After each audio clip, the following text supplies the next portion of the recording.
কিমান প্ৰধানমন্ত্ৰী আছিলে জৱাহৰলাল নেহেৰু ইন্দিৰা গান্ধী ৰাজীৱ গান্ধী মনমোহন সিং কোনো আমি ভাৰতৰ প্ৰধানমন্ত্ৰীক দেখা নাপাম যোনে অসমৰ সন্মান বিহুৱানখনত ডিঙিত লোৱা আজি তেওঁ গোটেই পৃথিৱীতে বিহুৱানখন লৈ ঘূৰি ফুৰে অসমত কিমানবাৰ আহিলে 26 বাৰ এবাৰ নহয় দুবাৰ নহয় তিনিবাৰ নহয় 26 বাৰ তেখেত অসমলৈ আহিলে আগত কোনো প্ৰধানমন্ত্ৰী অসমলৈ ইমান অহা নাছিল আজি এই প্ৰধানমন্ত্ৰী ডাঙৰীয়াই কাজিৰঙাত থাকিলে ৰাতিপুৱা গড় দুপৰীয়াও এটা গড় মৰে গধূলিও এটা গড় মৰে আৰু কংগ্ৰেছ চৰকাৰ যদি অসমত আৰু 5 বছৰ থাকিলেহেঁতেন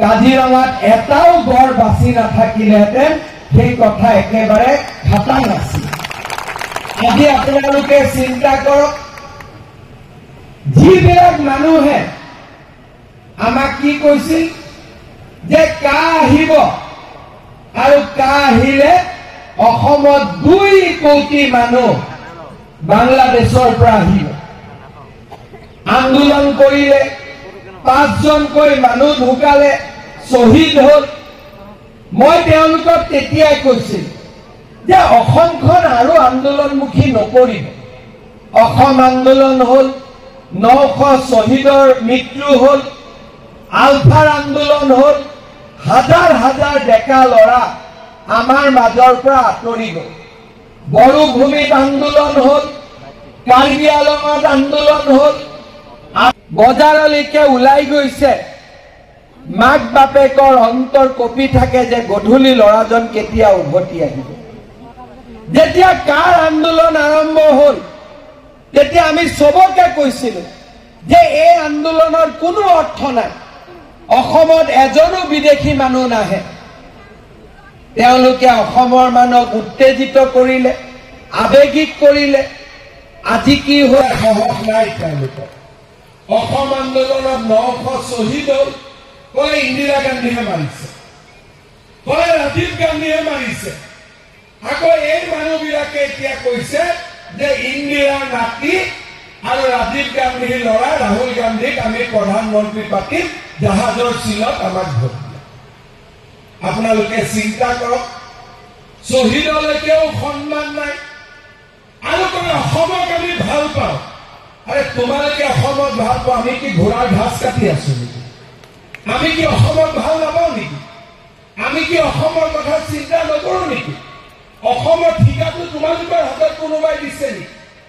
অসমৰ ভাল কেনেকে হ'ব যেতিয়া দালালত টকা নিদিয়াকৈ অসমীয়া লৰাই চাকৰি পাব অসমৰ ভাল কেতিয়া হ'ব যেতিয়া অসমীয়া মানুহে মাটিৰ অধিকাৰ পাব অসম ভাল কেতিয়া হ'ব যেতিয়া অসমত আন্দোলন নাথাকিব শিক্ষা দীক্ষা হ'ব ল'ৰা ছোৱালী কলেজলৈকে যাব অসম ভাল কেতিয়া হ'ব অসমত যেতিয়া উদ্যোগ স্থাপন হ'ব যোৱা ইলেকশ্যনৰ আগত মই নাহৰকটীয়াত আহিছিলো আৰু ৰাইজক কৈছিলো যে বিজেপি দলক ভোট দিয়ক আমি 1 লাখ ল'ৰা ছোৱালীক চাকৰি দিম আৰু অসমীয়া ল'ৰা ছোৱালীক চাকৰি দিম মোক বিশ্বাস কৰা নাছিলে হাঁহিছিলে উপলুঙা কৰিছিলে আজি আমি 2 বছৰ 8 মাহৰ ভিতৰত 1 লাখ ল'ৰা ছোৱালীক আজি আমি চৰকাৰী চাকৰি দিম কোনেও এটা টকাও ঘোষ দিবলগীয়া হোৱা নাই কংগ্ৰেছৰ দিনত অংগনবাদী চাকৰিৰ কাৰণেও ঘোষ দিব লাগিছিল কংগ্ৰেছৰ দিনত মেজিষ্ট্ৰেট হ'বৰ কাৰণে দুখীয়া লৰাই 1 কোটি টকালৈকে ঘোষ দিব লাগিছিল এতিয়া কি হয় ৰাতিপুৱা পুলিচৰ চাকৰি গধূলি টিভিত ইণ্টাৰভিউ তৰকাৰী বেপাৰী লৰাই চাকৰি পালে গাঁৱৰ বাগানৰ লৰাই চাকৰি পালে মানুহ দেউতাক মাকে কয় যে বজাৰত মই চানাচুৰ বিক্ৰী কৰিছিলো কষ্টত লৰাক পঢ়াইছিলো মোৰ লৰাই আজি পুলিচত চাকৰি পালে কোনেও নাজানে আগতে কাৰ ল'ৰা ছোৱালী মেজিষ্ট্ৰেট হৈছিল কোনোবা মন্ত্ৰীৰ ল'ৰা, বিষয়াৰ ল'ৰা, ধনী মানুহৰ ল'ৰা। এতিয়া আপোনালোকে নতুনকৈ পুলিচত চাকৰি পোৱা ল'ৰাবিলাকৰ ফালে চাব, দেউতাক মাক একেবাৰে দৰিদ্ৰ ঘৰৰ পৰা অহা, অসমত ভাল পোৱাৰ কাৰণে 1 লাখ ল'ৰা ছোৱালীয়ে যেতিয়া চাকৰি পায়, দৰমহাটো পোৱাৰ লগে লগে মোৰ লগতো আশীৰ্বাদটো নিজে নিজে আহি যায়। টকা পইচা লৈতো চাকৰি পোৱা নাই, বিনা পইচাত চাকৰি। এতিয়া মোক ল'ৰাই সোধে যে ছাৰ পুলিচৰ দৌৰ কেতিয়া হ'ব? মই কওঁ জুলাইত আকৌ দৌৰ হ'ব, চিন্তা নাই, আকৌ চাকৰি পাম। সেই ল'ৰাবিলাকে চাকৰি পালে মাক বাপেকৰ আশীৰ্বাদটো আমাৰ গাত লাগিবনে নাই? আপোনালোকে কওকচোন, লাগিবনে নাই?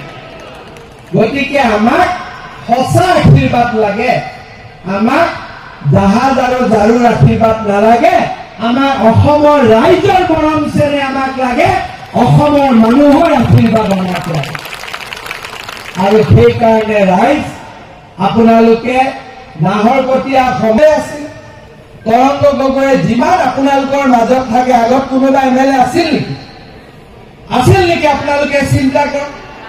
যেতিয়াই বিচাৰে তৰংগক পায়। আগতেও MLA আছিল, প্ৰণতি বাইদেউ MLA আছিল, আৰু কোনোবা এইবিলাকে সঁচা আশীৰ্বাদ, আৰু সঁচা আশীৰ্বাদ বিলাকে আমাক লাগে। সেইকাৰণে শ্ৰদ্ধাৰ ৰাইজ, এই নিৰ্বাচনত কোনে কোনে দিব? হাত দাঙক, একদম খাটাং দিব। তেলে মোৰ লগত একেলগে ক'ব, কষ্ট হলেও ক'ব, যাতে মোদী ডাঙৰীয়াই শুনা পায়। ভাৰত মাতা কি, ভাৰত মাতা কি, Narendra Modi, Narendra Modi, Tarang Gogoi, Rameswar Teli, BJP, BJP, AGP। বহুত বহুত ধন্যবাদ। জয় হিন্দ, বন্দে মাতরম।